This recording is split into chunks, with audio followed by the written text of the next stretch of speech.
Ada seorang ahli sufi namanya Ibrahim bin Adham. Dia ketika pergi naik haji, pergi ke Mekah. Setelah dia pergi ke Mekah, lalu dia pergi ke Masjidil Aqsa di Palestina, menempuh perjalanan kira-kira lebih kurang 1 bulan. Namun sebelum dia berangkat ke Masjidil Aqsa, lalu dia beli kurma untuk perbekalan di jalan. Tak sama juga kini kalau kini orang do pesawat, kalau dulu berjalan kaki. Nah, maka ketika nyo membali kurma di Makkah, nyopai ke pasar Makkah tu, lah, dicadinya orang nak punya kurma, menimbang kurmanya tadi, kurma yang nyumbang tadi. Ternyata di saat orang nak punya kurma tadi menimbang, ada sebutir kurma yang terjatuh. Nah, ada sebutir kurma yang terjatuh. Rupanya si Ibrahim bin Adham dia pola tercampak, diambilnya, kemudian dimakannya. Kemudian kurma lah dibungkus, kemudian dia berangkat ke Masjidil Aqsa, menempuh perjalanan lebih kurang 1 bulan. Maka hampir sampai di Masjidil Aqsa, maka ketika dia sampai di Masjidil Aqsa, dia laksanakan sholat di Masjidil Aqsa. Maka ketika itu terdengarlah suara. Pada saat ini doa Ibrahim bin Adham tidak terkabulkan, dihijab. Ternyata suara itu adalah suara malaikat.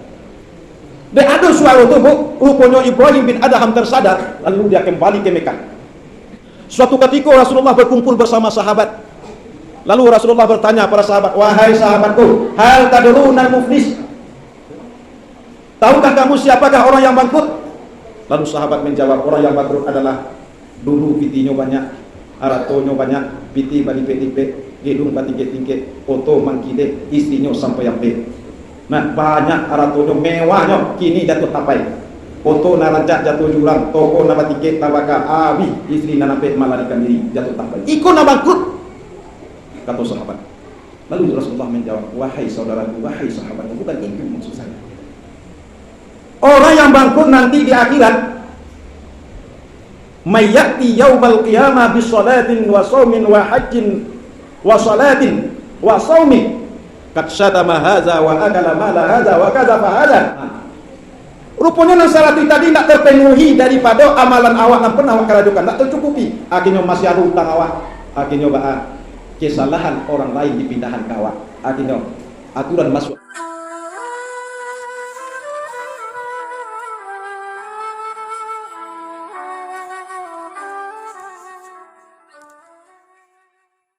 Bulan keampunan. Allah mencurahkan, Allah kembangkan tangannya pada malam hari untuk menerima taubat, mohon ampun hambanya atas kesalahannya yang dilakukan pada siang hari. Ketika di siang hari Allah kembangkan tangannya menerima taubat dari hambanya yang mau bertaubat kesalahan yang dilakukannya pada malam hari, maka mari kita bertaubat. Karena sebabnya taubat adalah membersihkan batin kita dari noda dosa dan maksiat. Ya kalau awak tidak taubat, kalau tidak bersih diri awak dari noda dan dosa, maka itu menjadi penghalang doa awak dikabulkan oleh Allah. Karena awak masih bermaksiat kepada Allah dan kita tidak kembali kepada Allah. Karena taubat apa artinya? Taba yatubu taubatan, artinya raja'ah, kembali. Apa makna kembali? Kembali kepada status diri manusia pada awalnya, yaitu dalam keadaan fitrah. Awak kok dilayan dulu fitrah. Apa di fitrah? Suci. Awak kok dilayan dari orang tua awak diciptakan oleh Allah dalam keadaan suci, fitrah. Namun berjalannya waktu, hari demi hari, waktu demi waktu, bulan demi bulan, tahun demi tahun, maka kita kadang-kala mengotori jiwa awak dengan dosa. Iyo baru suara Tuan yang saya tidak pernah berdosa di sekolah. Bapak saya tidak berdosa di sekolah. Tunjuk tangan. Tidak ada. Ibu-ibu saya tidak pernah berdosa. Tidak ada. Ingin ibu tidak berdosa? Ingin? Iyo tidak. Dari harus gitu ya. Ingin tidak berdosa? Yo. Kalau ibu tidak ingin berdosa, nah terhindar dari dosa, itu selawat sunat. Ini surah. Kamu apa itu kata dari bodoh makan surah. Minum minum sudah, lalu sudah, galak sudah. Enak, mengicik sudah. Asabona awak rasul, karena kita bahasamu. Kata kawan awak namanya seorang filosof, namanya Aristoteles. Kawan awak, orang sepantai tadi itu namanya Aristoteles, seorang filosof. Katanya manusia zon politikon. Dia ikut zon politikon. Tidak ya. Zon politikon. Manusia kok adalah makhluk sosial. Dia tidak akan bisa hidup, dia tidak akan bisa bahagia kecuali dia bisa bersama orang lain. Ya bu, awak kok baru orang lain. Jangankan akan minta tolong ke orang lain, galak saja awak harus perlu orang lain. Ya kena.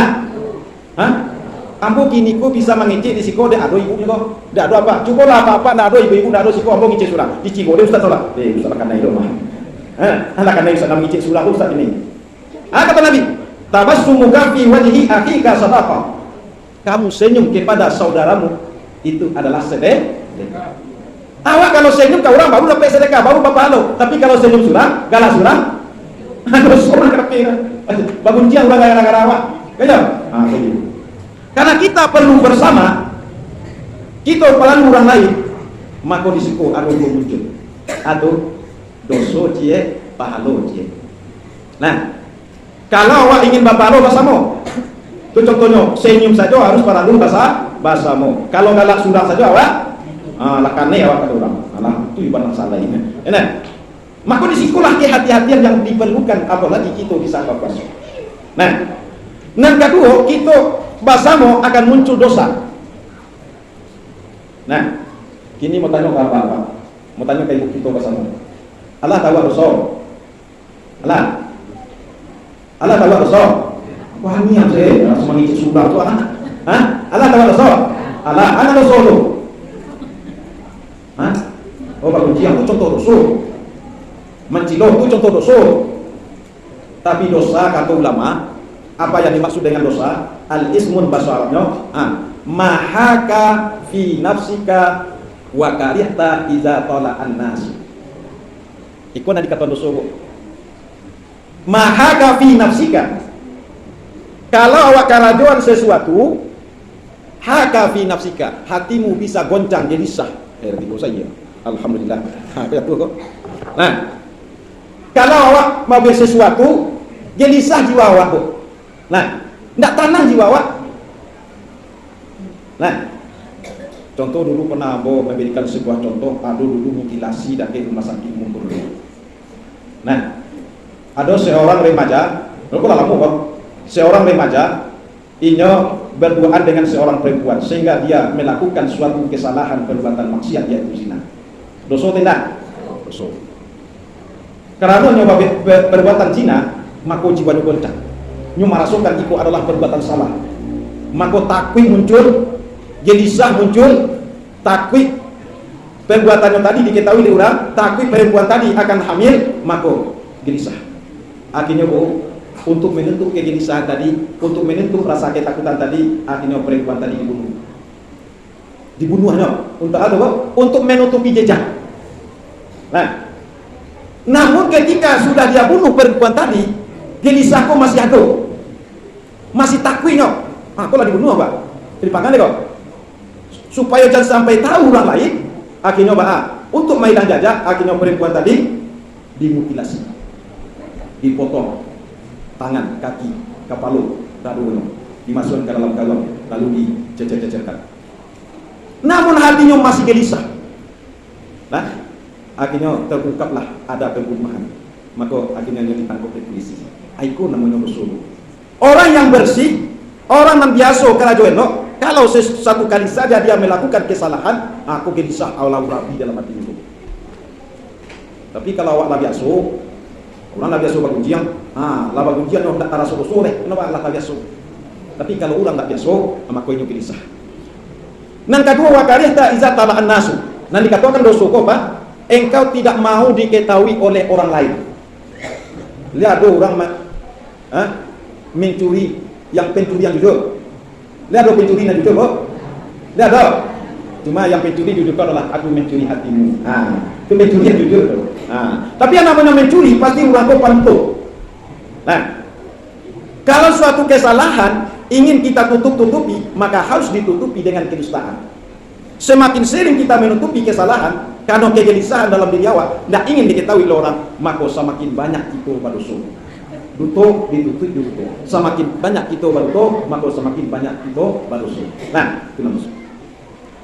Kalau awak bergelimang dengan dosa, maka itu adalah penyebab terhijabnya doa awak. Penyebab tertutupnya pintu doa, pintu rezeki. Ada sebuah kisah, ada seorang ahli sufi, ya,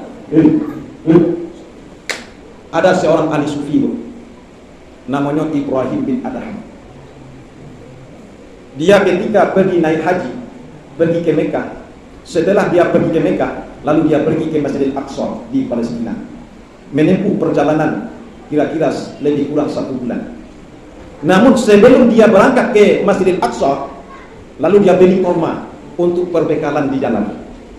Tak sama duk ini doh. Kalau kini orang duk pesawat. Kalau dulu berjalan kaki. Nah, maka ketika ini membeli kurma di Makkah, nyumpai ke pasar Makkah tuh, lah, dicadinya orang nak punya kurma, menimbang kurmanya tadi, kurma nan nyumbang tadi.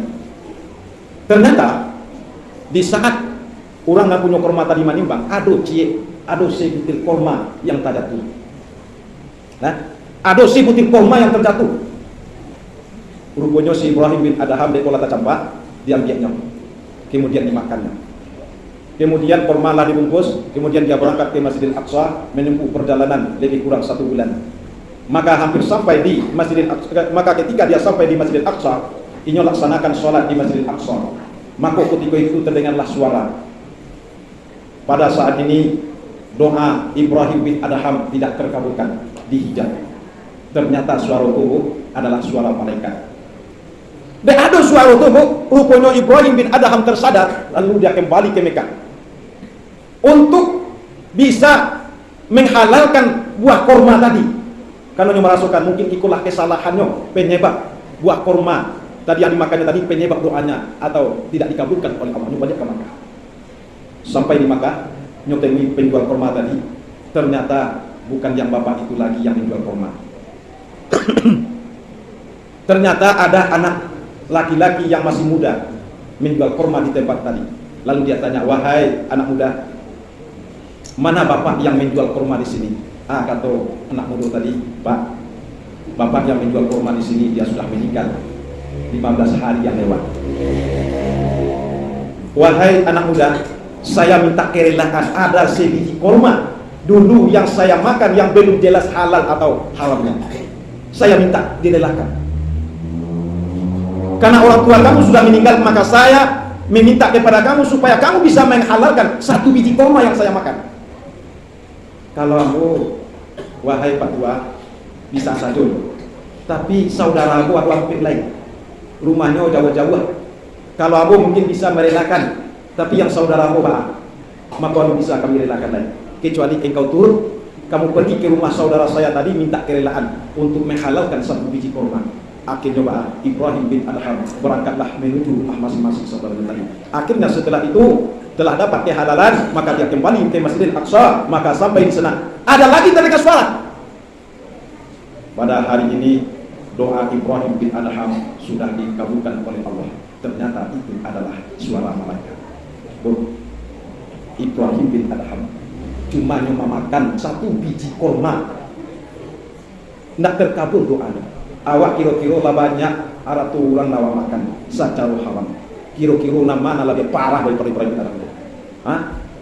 Ibu, maka kini kita sadari harus kita di bulan Ramadan kok betul-betul awak manfaatkan kesempatan yang baik kok untuk istighfar.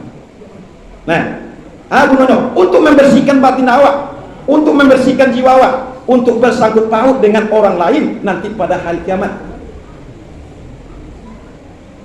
Dulu pernah mencari Tuhan di Sipona. Orang yang bangkrut di akhirat. Siapa bangkrut di akhirat kok? Dapat nasi terus kau. Lihat, kita ulang lihat. Suatu ketika Rasulullah berkumpul bersama sahabat. Lalu Rasulullah bertanya pada sahabat, wahai sahabatku, hal tadrunal muflis? Tahukah kamu siapakah orang yang bangkrut? Lalu sahabat menjawab, orang yang bangkrut adalah dulu pitinya banyak, aratonyo banyak, piti badi petipe, gedung badi ketingke, oto mangkide, istrinya sampai ampe. Nah, banyak aratonyo mewahnya, kini jatuh tapai. Oto narancak jatuh jurang, toko nabatike tabaka, abi istri nanape melarikan diri jatuh tapai. Iko na bangkrut, kata sahabat. Lalu Rasulullah menjawab, wahai saudaraku, wahai sahabatku, bukan itu maksud saya. Orang yang bangkrut nanti di akhirat, mayyati yaumal qiyamah bis salatin wa shaumin wa hajjin wa salatin wa shaumin qad syatama hadza wa akala mala hadza wa kadzafa hadza. Akhirat, orang yang datang nanti di padang mahsyar menghadap Allah, bangga dengan amalannya, Pak. Salatnya banyak palu, puasanya banyak palu, zakatnya dia nyukayo banyak palu, dia nyukayo haji 10 kali guys, bangga no. Tapi baru kan syatama hazan, tapi nyoman cita, mencemo, menghina, menjelekan, babu jiam, memfitnah, mengadu gomba, wa akala mala hazan, tetapi nyoman memakan harta orang secara haram. Akhirnya bu, nanti di mahkamah Allah, di yaumil mizan, maka Allah mengadakan pengadilan yang seadil-adilnya. Ketika nyoka masuk sarung kukunya ada orang main mau dan balakan. Ya Allah, saya belum bereda, belum bisa si Ani. Baru si Ani kan? Baru si Ani kau. Oh tidak ya, nanti Ani loh. Nun Jawinis dah. Nun Jawinis pun nyoka masuk sarung kau. Wahai Allah, saya belum bisa meredakan aduh kesalahan Nun Jawinis dulu sama di dunia. Aduh, ambo dulu di pagudiannya. Dulu ambo dari dunia. Inyo memasak sayur di bulan puasa. Daun bunyi ambo dan dia nyo. Mana kecil kok? Apa lagi nak kadang? Dulu dari dunia. Para ambo dia para ambo di bawah. Setiap hari, setiap tahun ada capunya tahu. Sehingga dari sajangka, sadapo sampai meter sawah ambo tiang tiangnya. Nah, tidak dikembalikan ambo minta keadilanmu wahai Allah. Coba bayangkan, awak kan masuk surga, alih jadilah. Coba bayangkan, seandainya awak sarati urang saja, urang nan awak lah salah ke orang tadi, kikiro ba. Amalan nan banyak tadi ditransfer oleh Allah kepada sarati urang. Nah, kau dapat awak beramal untuk awak tu, jangan urang. Nah, ditransfer, dibagi-bagian. Siana, maka ibu dapat kena-kena ada awak. Jus ya awak masalah, siana awak pabunjangan, siana awak makan haratonyo, maka dari kini kau para lu kita minta maaf, minta kerelaan. Jangan sampai di akhirat disuruh kita bertele-tele, kita beritor itu. Kalau di akhirat tidak jo harato kita ganti lo, tapi jo amal. Rupanya syarat itu tadi tidak terpenuhi daripada amalan awak nampun awak kerajukan, tidak tercukupi. Akhirnya masih ada utang awak.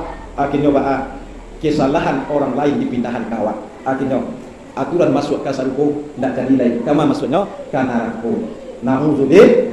Li bertekad ibu sama lagi di dunia aku menyelesaikan persoalan awak itu masalah hidup awak. Li bertekad awak. Datangi mereka, minta maaf kepada mereka. Di awak kan tidak, tiada maaf bagimu.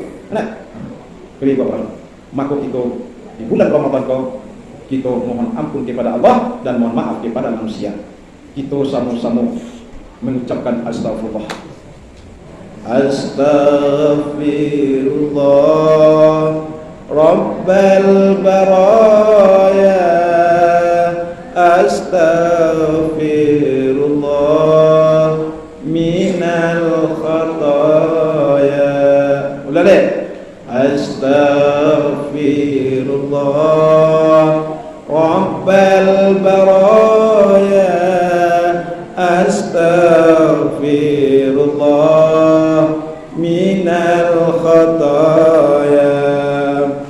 Rabbi zidni ilman nafi'an wa hafirli amalan makula wa tub alayya taubatan nasuha wa tub alayya taubatan nasuha taubatan nasuha. Nah, taubat awak para siap. Hampir syarat itu taubat diterima oleh Allah. Kita bacakan saja 6 pertama. An-nadam fi'lil ma'afiyah. Kita merasa menyasa atas kerajuan selama pun awak kerajuan. Menyasa awak. Nah, awak dulu membangun jangkauan menyasa awak. Awak dulu pancaci, pancimu, pancila, manyasa awak dulu memakan alat orang, manyasa awak. Yang kedua, al-azam fi'lil khairil mustaqbalah. Berniat, bertekad, berbuat amal kebaikan untuk padu masuk nan datang. Ndak diundang itu. Nah, nan ketiga, syarat taubat awak diterima oleh Allah. Nah, sahibil salihah. Bau sawo bakawan orang yang elok baik. Kalau dulu awak suku pagunjiang de kawan awak suku pagunjiang. Kalau awak dulu panuto karena kawan banyak nan panuto. Kalau dulu awak suku pancilok karena kawan pancilok, akhirnya kau bau sawo kita merubah kawan nan elok nan akan kita cari. Nan kampe. Nah, nan kampe. Syarat kita bertobat betul-betul taubat nasuha. Ya ayyuhallazina amanu tubu ilallah taubatan nasuha. Taubat nan sabanana. Tak taubat sama lalu dah. Lai taubat sama lalu. Ba taubat sama lalu. Kutiko hari pane nasi nak lama dicadiat lalu di Rasul Padi. Rasul Padi aku nak makan lalu boleh. Tapi kutiko hari dingin nasi angin-angin dapat sama lalu antar. Pakai lo jariang, pakai lo patai, pakai lo cangkut di Rasul lama lalu. Akhirnya memakan lalu balik. Aku nak taubat sama lalu. Maka kita taubat sama lalu itu susah orang. Tapi kita taubat masuk. Demikian saja pengajian kita, mudah-mudahan kita diampuni oleh Allah Subhanahu wa taala, amalan wak diterima, doa wak diterima oleh Allah. Amin amin ya rabbal. Assalamualaikum warahmatullahi wabarakatuh.